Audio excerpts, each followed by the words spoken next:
Picture this. You're in a packed movie theater on a Friday afternoon, surrounded by fellow fans. And instead of everyone glued to their screens scrolling through social media, the room is alive with undivided attention to the stage. That's the electrifying reality of Taylor Swift's The Official Release Party of a Showgirl, an event that defied expectations and turned a simple screening into a communal celebration of her latest work. But here's where it gets controversial. Was this a genuine artistic experience or just a cleverly orchestrated fan service extravaganza? Stick around to find out why this afternoon left even casual observers questioning the boundaries of celebrity worship. The most unexpected highlight of the event was how rarely anyone reached for their phones. Sure, a handful of attendees captured snippets on video or snuck a quick peek at their feeds. But for the vast majority, the focus remained laser-sharp on the unfolding spectacle. This is particularly noteworthy because the core of the celebration revolved around lyric videos, those visually stunning animations where words from songs are displayed on screen, often accompanied by kaleidoscopic imagery. In this case, Taylor Swift herself starred in these vibrant, moving backdrops for 11 out of the 12 new tracks from her album The Life of a Showgirl, which debuted on October 3rd. For beginners wondering what lyric videos are, think of them as a hybrid of music video and karaoke display.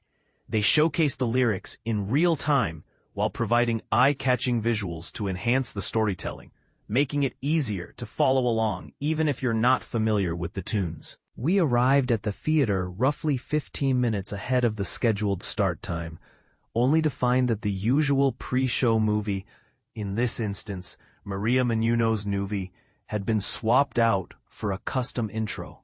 This teaser featured the same mesmerizing motion graphics that would dominate the afternoon, set against tracks from The Life of a Showgirl. It was a smart way to build anticipation, almost like a warm-up act before the main event. The AMC Theater's website had warned us up front, no trailers, and the 1 p.m. showing would kick off right on time. But reality had a twist. The lights dipped at 12:58, ushering in a commercial for the Target-exclusive release of The Life of a Showgirl. Taylor Swift didn't just appear in it, she directed it too, delivering some hilariously self-deprecating lines while playfully acknowledging the need to pay the bills. It was a light-hearted moment that humanized her, showing she's not above poking fun at the commercial side of fame. Then, the real show began. Swift addressed the camera directly, expressing gratitude for our presence and outlining what was to come. The world premiere of the music video for the opening track, The Fate of Ophelia, followed by those lyric videos for the remaining songs. She even encouraged us to sing along, since the lyrics were prominently displayed. Yet, the crowd opted for a hushed reverence instead. Not total silence, mind you, as each song wrapped up with polite applause. There were standout moments that elicited bigger reactions, though, tied to the audience's sharp awareness of the unspoken subtext. And this is the part most people miss. The lyrics on screen weren't the raw versions available on platforms like Spotify. To keep things family-friendly, certain words were softened. For example, "my check's bigger" replaced the more explicit "my dick's bigger." And "open my thighs" became "open my skies." Still, many in the crowd knew the originals, leading to knowing chuckles and laughter. Interestingly, the word whoring in the title track, The Life of a Showgirl, stayed unchanged. Perhaps there was no easy, clean alternative that fit the rhythm or rhyme, without losing the song's edge. Two song introductions stood out as particularly charged.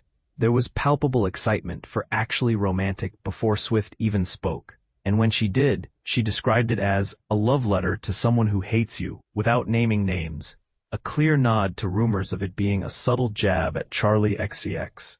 The crowd got the joke, sharing in the insider laughs. But here's where it gets controversial.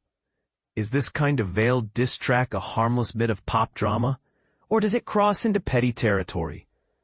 The real hilarity erupted during the intro for Wood, where Swift insisted it's purely about superstitions. Knocking on wood, black cats, broken mirrors, nothing more. Fans familiar with interpretations linking it to her relationship with Travis Kelce, like the New Heights reference that drew giggles, couldn't help but smirk at the denial. Swift's name for her future husband wasn't mentioned at all, and in her closing remarks, she credited the Eras Tour's joy as the true inspiration for the life of a showgirl, steering clear of her personal romance. To break up the marathon of lyric videos, let's be honest, the human brain isn't wired for 11 straight ones without a breather. Maybe a herbal tea or something to keep the energy up. The event included behind-the-scenes footage from The Fate of Ophelia. This music video, set to premiere on YouTube on October 5th, portrays Swift as showgirls from different historical eras, with intricate choreography in the transitions that the BTS clips really bring to life. It even revealed that Swift baked the bread featured in one scene herself, beaming with pride over her culinary cameo. Talented collaborators, such as choreographer Mandy Moore and Oscar-nominated cinematographer Rodrigo Prieto, got their due in the spotlight, but the focus stayed on Swift's dual role as star and director. It echoed the documentary vibes in Beyoncé's concert films. But with a key difference. No drama here. Everything was portrayed as flawless.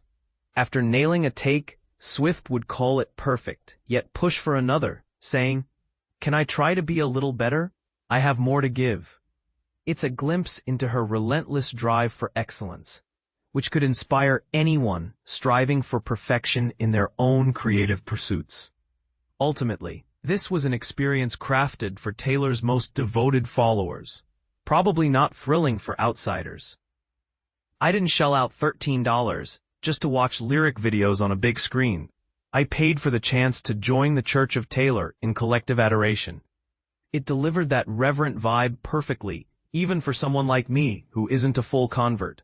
Taylor Swift, the official release party of a showgirl, ran in theaters from October 3rd to 5th.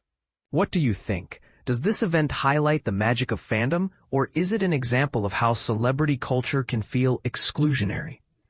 And on the censorship front, should artists soften lyrics for broader appeal, or keep them raw? Share your opinions in the comments. I'd love to hear if you agree, disagree, or have a counterpoint.